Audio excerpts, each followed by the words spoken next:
ఉదయం నుంచి కూడా ఆయన ఢిల్లీలో ఉన్నారు. ఢిల్లీ నుంచి తిరిగి హైదరాబాద్కి విమానాశ్రయానికి చేరుకున్న అనంతరం అక్కడి నుంచి నేరుగా రామోజీ ఫిలిం సిటీకి చేరుకొని రామోజీరావుకి నివాళులర్పిస్తున్నారు టీడీపీ అధినేత చంద్రబాబు. విజువల్స్ మనం బిగ్ టీవీలో చూస్తున్నాము. ఈనాడుని ప్రారంభించిన 4 ఏళ్లలోనే రామోజీరావు ఒక మానస పుత్రికగా ఈనాడు మారింది. ఈనాడుతో పాటు కీలక మైలురాయిగా కూడా సితారా సినీ పత్రిక నిలిచింది. 2016లోనే ఆయన పద్మవిభూషణ్ పురస్కారం అందుకున్నారు.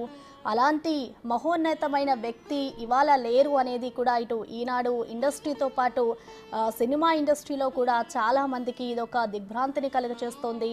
చాలా మందికి ఆయన సేవలు అందించారు. అలాగే ఎంతో మందికి ఆయన ఉపాధి కల్పించిన వ్యక్తి. అలాంటి వ్యక్తి ఇవాళ లేరు అన్న మాట ప్రతి ఒక్కరిలోనూ ఒక భావోద్వేగానికి గురి చేస్తుంది. రామోజీ కుటుంబ సభ్యులను పరామర్శించారు చాలామంది నేతలు, అలాగే సినీ ప్రముఖులు కానివ్వచ్చు, రాజకీయ నేతలంతా కూడా.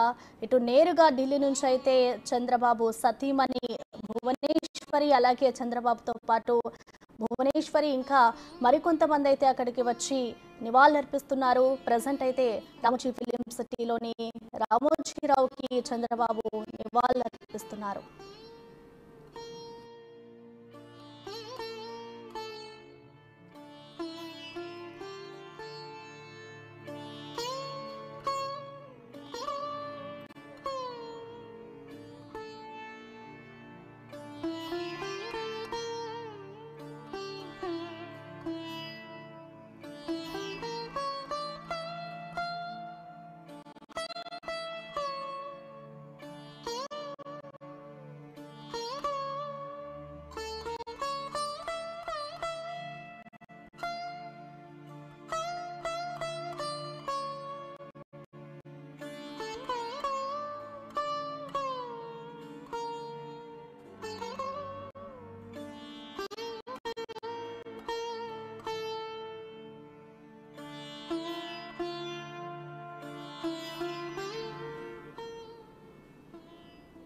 రామోజీరావుకు నివాళులర్పించారు చంద్రబాబు, అలాగే ఆయన సతీమణి భువనేశ్వరి.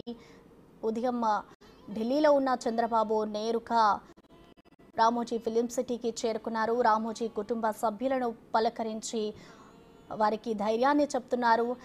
రామోజీరావు పార్థివ దేహానికి పుష్పగుచ్చం అందించి అలాగే ఆయనకి నివాళులర్పించారు.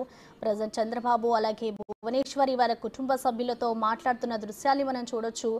వాళ్ళ కుటుంబానికి ఇదొక తీరని లోటనే చెప్పుకోవాలి. వారి కుటుంబానికి ధైర్యాన్ని చెప్తున్నారు ఇద్దరు కూడా.